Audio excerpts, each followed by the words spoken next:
Hey there, it's been a minute. I'm coming out of hibernation today with a very special video.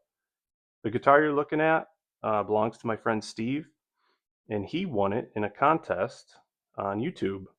You may have heard of the Great Guitar Build Off. It's an annual series that a bunch of YouTube makers participate in, and Steve was lucky enough to win the submission from Pask Makes. He's a really talented guy out of Australia, and this guy can make anything. And I believe this is his second guitar, and we're going to take a look at it today and see what it needs. All right, let's see why we're here. The elephant in the room is the action. I have most of the string tension off of it now, but we can still try to get a measurement. It's too high for my 64th scale, but we're looking at just about a quarter of an inch. I guess that would put it at 16 64ths. Obviously too high to comfortably play. And when I first saw this, I got really nervous because I thought maybe there was something going on with the top. Maybe it was developing a belly. But when I look back at the construction video, I could tell that it was pretty heavily braced in the right places, and it's a pretty thick top.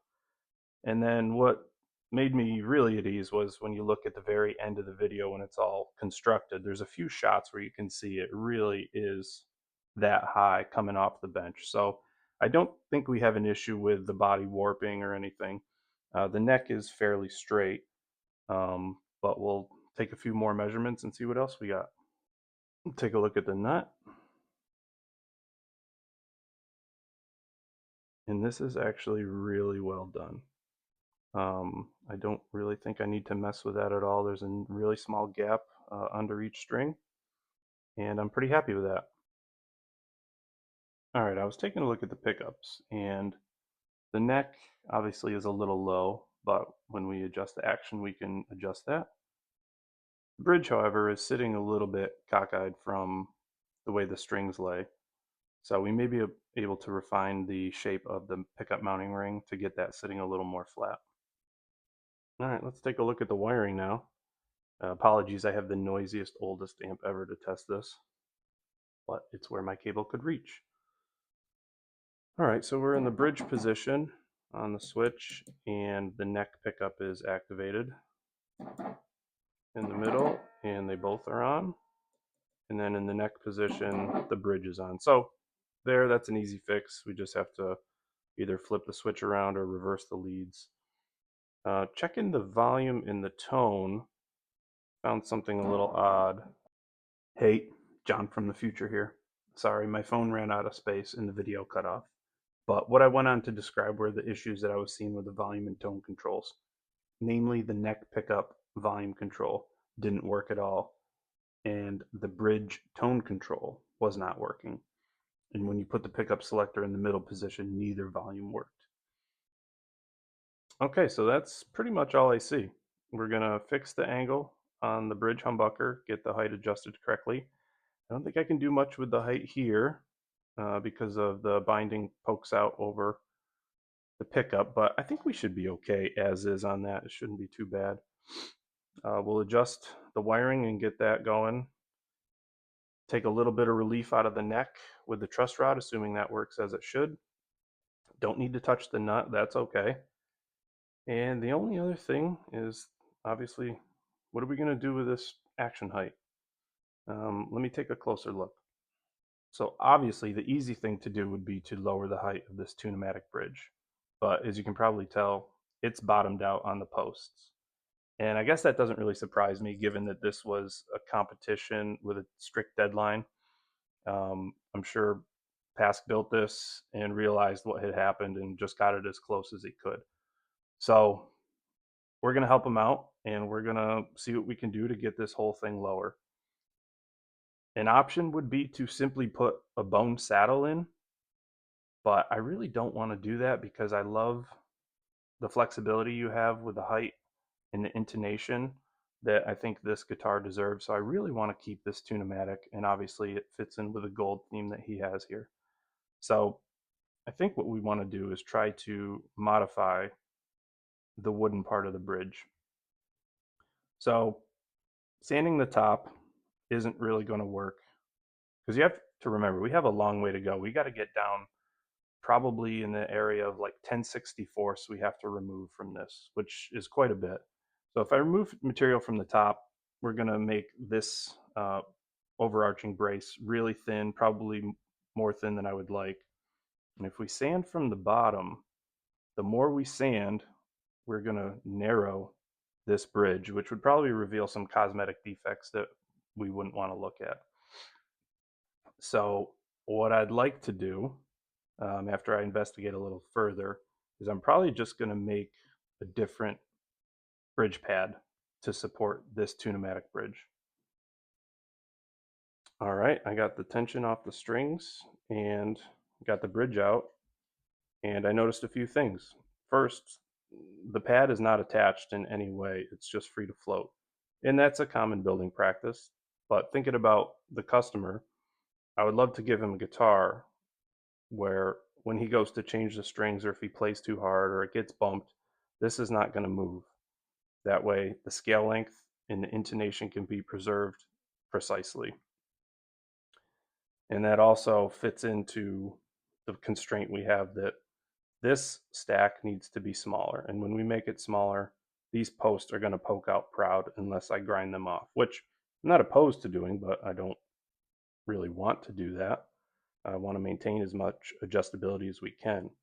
So by drilling those holes in, it'll accomplish two things. It'll give us that relief to get the action down, and it can lock this bridge in place so it won't move. And one more thing we at least have to consider, a neck reset. Separate the neck from the body, plane an angle into the heel, which raises the neck angle, lowers the action. Yeah, no, I don't want to do that.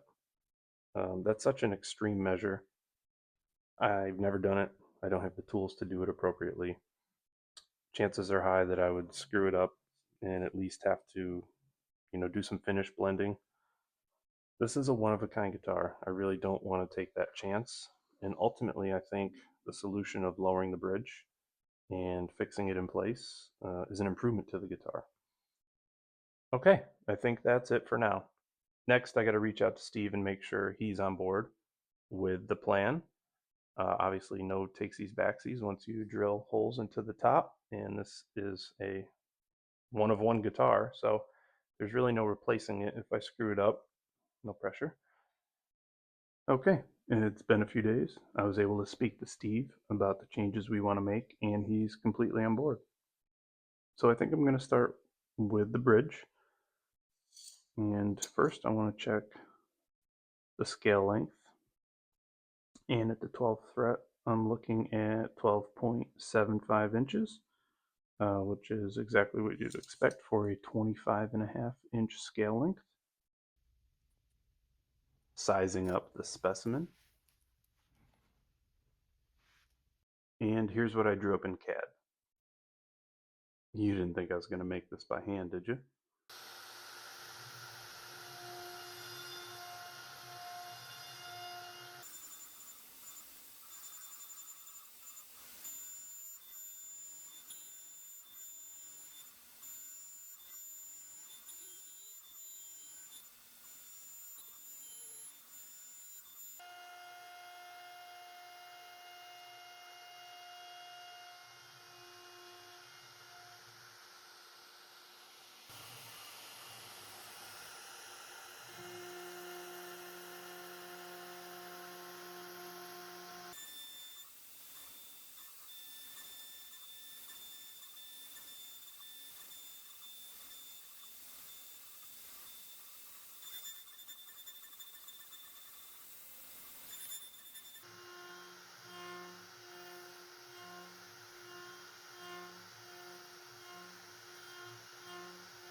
Getting the guitar into its birthday suit.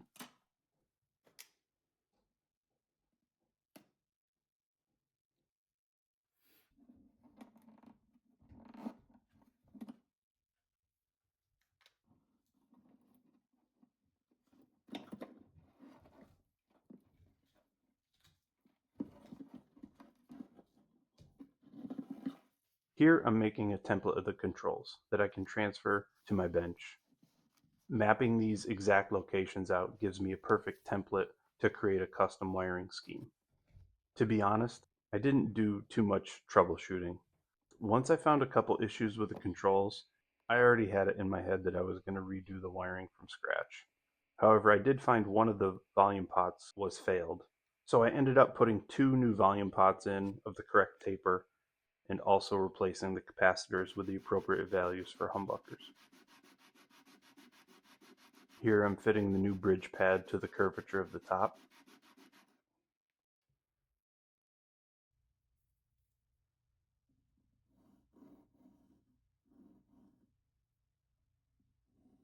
Here I'm finding the exact center line to aid in the positioning of the bridge.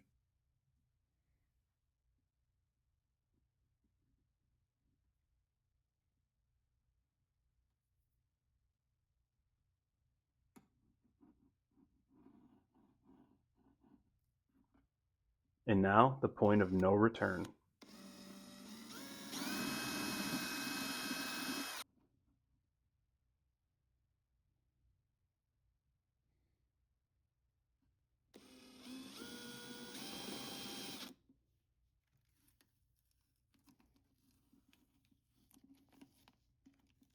I purposely drilled the holes undersized and then approached the final shape with the reamer. My goal was to have the 2 pneumatic inserts fit snugly into the top. One, to keep the bridge in place, and also to provide a little mechanical support.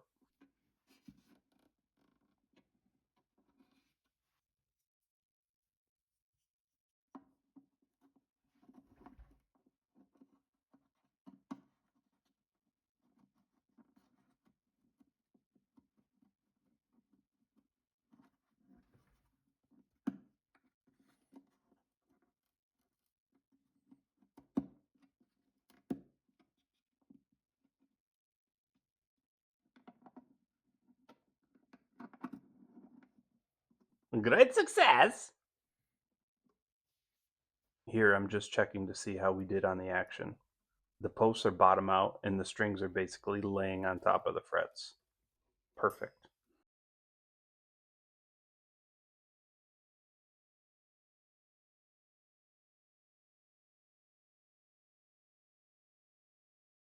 Okay, we're steaming right along here, but one thing I completely glossed over on the original size up was the fretwork.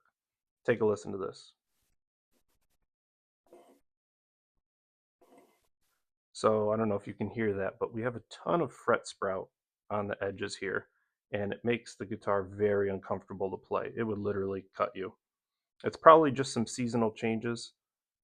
Also, we got a bunch of the fret tangs that are sticking up a little bit. I can get the feeler gauge under there, so we're going to get those seated down as best we can. And also, I noticed a bunch of the frets are pretty flat on the top. So we're basically just going to do a fret job. We'll get these leveled off, we'll get the tops crowned, and we'll get the edges rounded over so it's a very comfortable playing experience. Here you can see what I'm talking about. There's a considerable gap between the bottom of the fret and the top of the fretboard.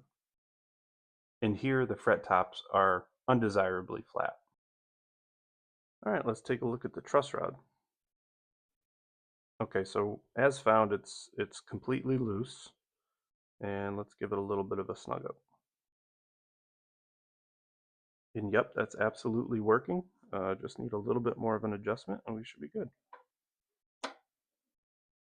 Okay, our truss rod works exactly as we hoped, and we got a perfectly flat fretboard, and we'll get on with cleaning up the frets.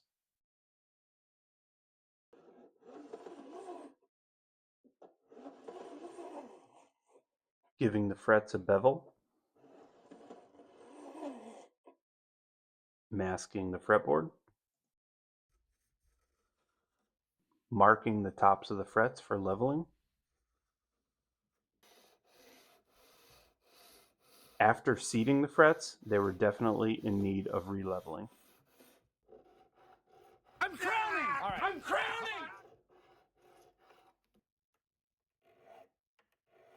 Rounding,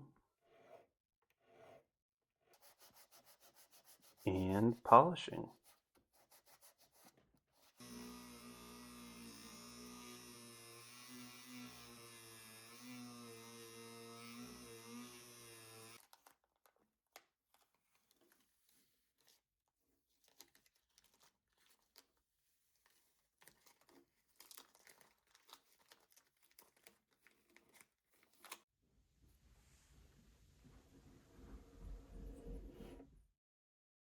Not too bad, not too bad.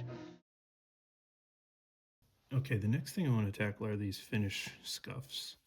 As you can see, it's happened because where the bridge was before, it was allowed to move and shift, and you can see the depressions in the finish. Most of these I think would buff out, but there's a couple that you can actually feel the gouges. So my plan is to drop fill a few of these spots, and then we'll scrape it off with the razor blade, get it pretty level, and then we'll try to buff it out. Let's see how it goes. And I was actually able, there's the camera, I was able to find the same finish that Pask used in his video, so we can ensure perfect compatibility. I just got a little bit in this eyedropper here.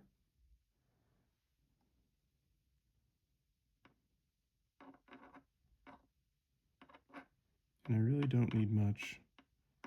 Just gonna spread it around till it's covered. Spot here.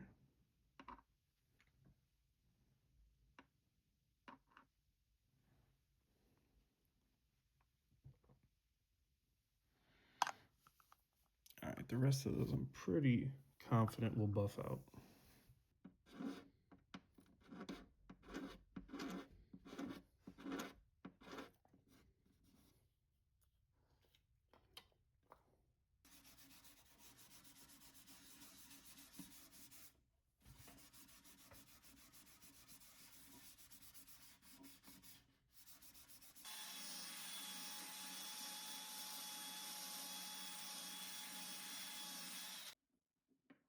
Now I'm stuffing everything back in.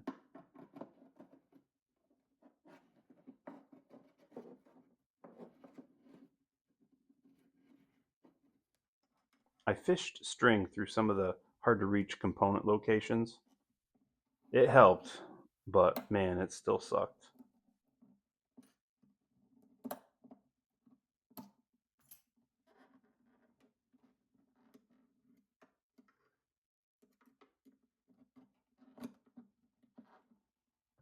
All in, getting the wiring and pickups reinstalled took over 2 hours.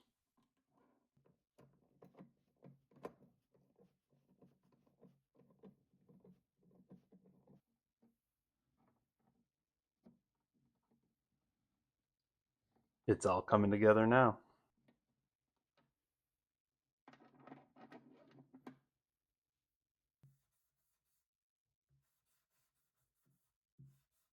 Giving the fretboard a drink.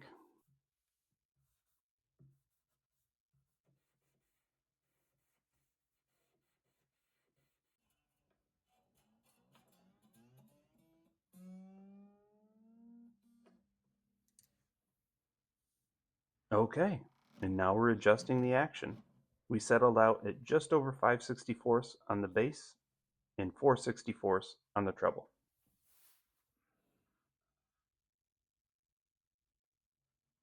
Making sure the nut is still good. Checking the neck relief, we ended up at 7/1000. And lastly, setting the intonation. Well, friends, we did the dang thing. First and foremost, we got the new bridge pad on here, and now the action height is set perfect. There's no buzzing anywhere along the fretboard, and we can even go lower on this bridge if we need to for seasonal adjustments and whatnot. Secondly, the frets. They're nice and cleaned up along the edges. They feel terrific. We have them, leveled, crowned, polished, and this should be a really comfortable playing experience. Third, we have the electrics. We got two independent working volumes and tones, selectable with a three-way switch that's in the appropriate positions for the pickups. Unfortunately, we can't really do anything about the height of the neck pickup. That's maxed out here, and it's still a little lower than I would like to be in spec, but it still works. It's just a little bit imbalanced with the bridge pickup, but that's not really an issue that I expect Steve to run into too often. He won't be switching back and forth, I don't think, in the middle of a performance. Lastly, we were able to clean up some of the finish issues that we had from the scuffing of the bridge moving around before. So that's all polished out now, and the finish is looking really good on here. So I think that's it. I feel really fortunate again to have this come across my bench. This is kind of like a once in a lifetime opportunity with the provenance of this guitar and where it came from. And I'm happy to deliver it to Steve now as like not only a great looking guitar, but also a really great playing guitar for him and his family for the years to come. So that'll do it for this one. Thanks so much, guys, for watching. Appreciate the support, and stay tuned for the next one.